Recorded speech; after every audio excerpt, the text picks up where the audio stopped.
دوستان عزیزم، درود و مهر. امیدوارم هر کجا این دنیا هستین حال دلتون عالی باشه. امروز آموزش یکی از خوشمزه ترین غذای بدون گوشت فصل پاییزی رو داریم. قلیه کدو حلوایی یکی از غذاهای بسیار مطبوع و دلچسب شهر زیبای یزده.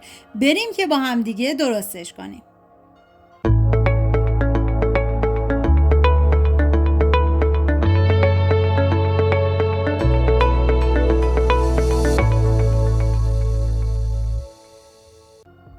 مواد لازم: ماش، لوبیا قرمز، برنج نیمدانه، کدو حلوایی، پیاز و ادویه هم شامل دارچین، فلفل قرمز، زردچوبه و نمک هستش. من اندازه‌های دقیق و داخل دیسکریپشن براتون نوشتم.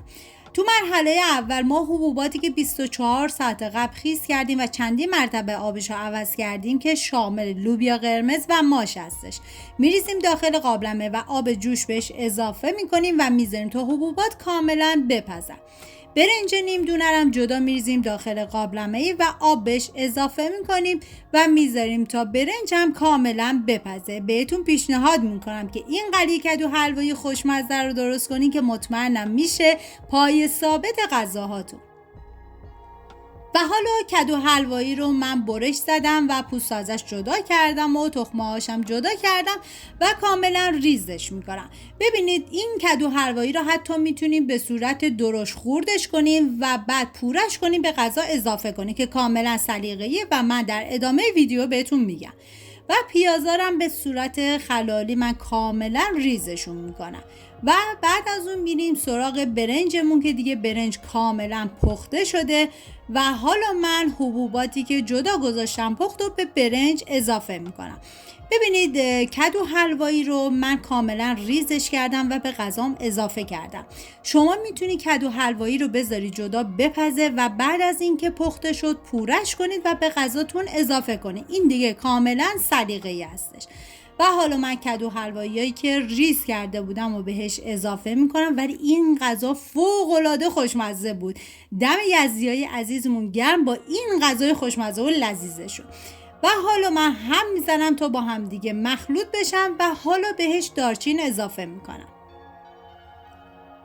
ببینید بعضی این غذا رو به صورت شیرین میخورن، یعنی از نمک کمتری استفاده میکنن.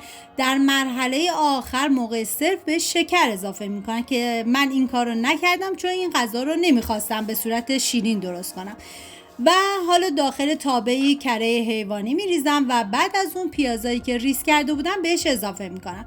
ببینید کسایی که دوست دارن این غذا رو شیرین میل بکنن، توی همین مرحله که ما پیاز رو به صورت خلالی ریز کردیم و اضافه کردیم، بعد از سرخ شدن بهش گردو هم اضافه میکنن. ولی کسایی که مثل من هستن و دوست ندارن شیرین باشه، گردو رو حذف میکنین.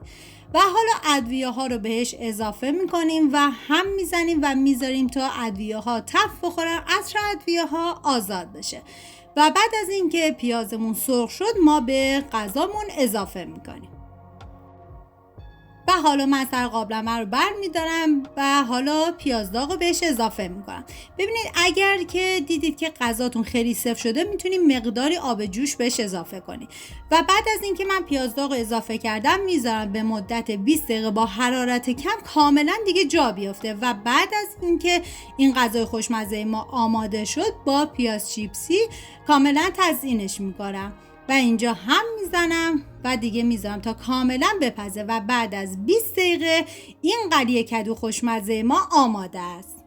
راستی من منیره هستم. امیدوارم از این ویدیو خوشتون اومده باشه و اگه تا الان کانال رو سابسکرایب نکردی خوشحال میشم سابسکرایب کنی، برای دوستاتونم بفرستید. لایک و کامنتاتونم که کلی به من انرژی میده و کمک میکنه ویدیوهای من به افراد بیشتری نمایش داده بشه.